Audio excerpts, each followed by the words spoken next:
on va voir ici l'option de mise en forme conditionnelle. C'est le bouton qui se trouve ici et vous le trouvez sous l'onglet Accueil.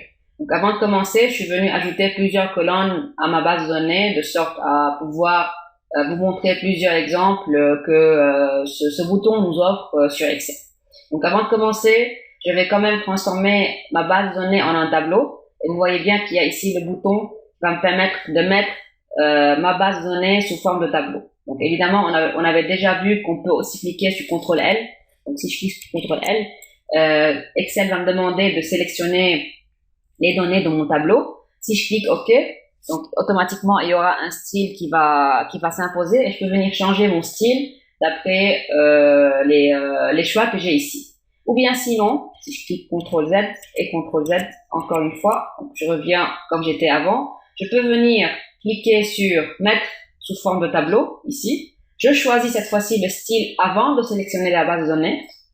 Et puis maintenant, il va me demander de sélectionner les données de mon tableau. Je clique OK et automatiquement, il y aura mon style avec la base de données qui seront appliquées.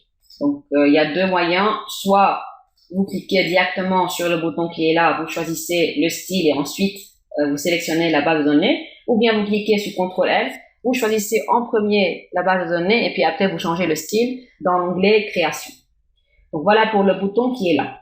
Donc si maintenant on regarde le bouton mise en forme conditionnelle, donc je commence par sélectionner ma plage de données. Je vais commencer par la colonne E, la note 1, et je clique sur la mise en forme conditionnelle. Je vais avoir plusieurs choix de règles qui sont déjà préfaites sur Excel. C'est très intéressant, on va les voir maintenant. Ou bien sinon, je peux venir appliquer une nouvelle règle. On va voir ça aussi. Ou bien je peux effacer les règles, donc soit des cellules sélectionnées seulement, soit de la feuille entière, soit uniquement du tableau. Et je peux aussi gérer les règles. Et si je clique sur gérer les règles et je clique ici sur nouvelles règles, je me retrouve avec la même option que le bouton qui est là m'offre. Donc c'est la même option qui est là.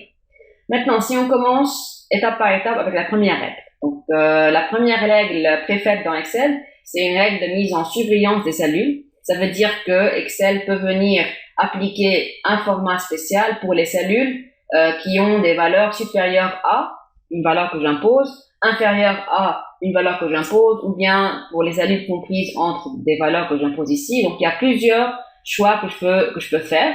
Par exemple, si je choisis la première option, supérieure à, donc vous voyez bien que je dois venir ici introduire la valeur, la valeur cible. Ça veut dire que Excel va venir mettre en forme les cellules dont le contenu est supérieur à la valeur cible que j'introduis ici. Par exemple, disons, je choisis le 14.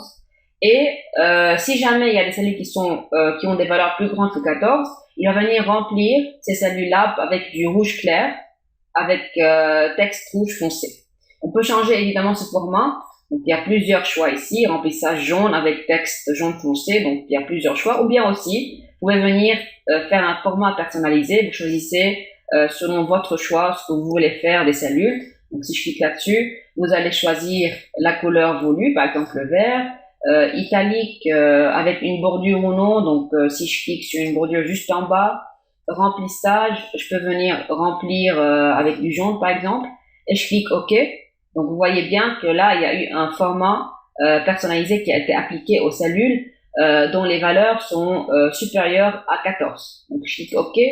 Donc, voilà en fait mon format qui a été appliqué avec la première règle préfaite sur Excel. Donc, si maintenant on vient appliquer une seconde règle préfaite sur Excel, donc je vais sélectionner la deuxième note. Donc, c'est la colonne F. N'oubliez pas qu'on peut faire la sélection avec un raccourci du clavier, avec CTRL-SHIFT, flèche vers le bas, et automatiquement, j'aurai toutes les cellules sélectionnées d'un seul coup. Maintenant, si on clique sur mise en forme conditionnelle, et on passe à la seconde règle, donc cette règle va me permettre, par exemple, de mettre un format spécial pour les 10 valeurs les plus élevées de ma sélection, ou bien les 10% les plus élevés, ou bien 10 valeurs les moins élevées, etc. Ou bien elle va me permettre d'appliquer un format pour les valeurs supérieures à la moyenne de la plage sélectionnée. Par exemple, si je choisis d'appliquer un format pour les 10 valeurs les plus élevées, donc je clique sur le premier bouton, et vous voyez bien qu'on peut venir changer le petit 10 là. Donc on peut dire par exemple, je veux appliquer ceci pour les 5 valeurs les plus élevées. avec un remplissage rouge clair avec texte rouge foncé. Donc là aussi, comme avant, on peut venir changer le format comme on veut. Donc il y a plusieurs options. Par exemple, cette fois-ci, je vais choisir un remplissage vert avec texte vert foncé. Et n'oubliez pas qu'on pouvait aussi choisir le format personnalisé et cocher ou bien choisir un style préféré pour vous. Donc si je clique OK, vous voyez bien qu'il y a les 5 premières valeurs qui ont été sélectionnées uniquement parce que je suis venu lui imposer que je veux uniquement les 5 valeurs les plus élevées. Maintenant, si je resélectionne encore une fois cette colonne et je choisis cette fois-ci les 10 valeurs les moins élevées, et puis là, je choisis encore 5, remplissage, je vais le garder rouge clair, je clique aussi, donc vous voyez bien que il y a maintenant une autre condition, donc j'ai 2 conditions qui ont été superposées, une qui vient appliquer un format pour les 5 premières valeurs et une autre pour les 5 valeurs les moins élevées. Donc c'est comme ça qu'on peut superposer 2 conditions en même temps. Si on passe maintenant à la 3e règle qui est faite sur Excel, donc si je sélectionne maintenant la colonne de la note 3 dans mon tableau, donc CTRL-SHIFT flèche vers le bas, et je clique sur mise en forme conditionnelle, je passe cette fois-ci à barre de données. Et si je viens mettre mon curseur sur les styles offerts, vous voyez bien qu'il y a des barres qui vont être introduites dans ma plage de données qui a été sélectionnée.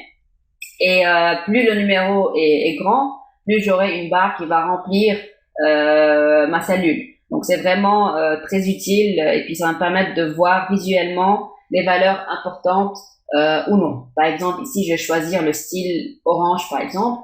Et donc, voilà mes barres. Je peux directement voir que là, j'ai un 0. Je peux directement voir que là, j'ai un 20. Donc, ça me permet de vraiment visualiser les notes et de voir quelles sont les notes importantes et quelles sont les notes moins importantes. Si on regarde maintenant la 4e règle qui est faite sur Excel, donc je vais resélectionner cette fois-ci une autre plage de données de la note 4, CTRL-SHIFT flèche vers le bas, je clique sur mise en forme conditionnelle et puis je sélectionne nuance de couleur et vous voyez bien que cette fois-ci il y a une nuance qui va être appliquée. Donc par exemple si je choisis la première nuance, c'est clair et net que les valeurs les moins élevées sont orientées vers le rouge alors que les valeurs les plus élevées sont orientées vers le vert. Donc ça va me permettre de voir, de mieux visualiser l'importance de la note introduite dans mes cellules. Et finalement, si on regarde la dernière règle préfaite sur Excel, donc là je vais sélectionner la plage de données de la note 5, CTRL-SHIFT flèche vers le bas, on clique sur mise en forme conditionnelle, on choisit cette fois-ci jeu d'icônes.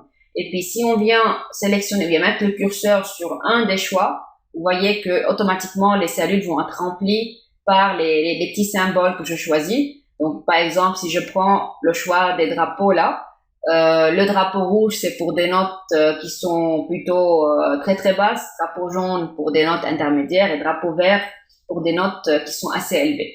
Donc évidemment au niveau de chaque règle, donc là je vais cliquer OK, et vous voyez bien que lorsqu'on reclique sur mise en forme conditionnelle, au niveau de chaque règle, on a le choix d'imposer ou bien de développer d'autres règles. Ici, on a le choix de développer d'autres règles. Ici aussi, ici aussi, ici aussi et ici aussi. Et évidemment, on peut directement venir créer une nouvelle règle. C'est ce qu'on va voir dans la prochaine vidéo.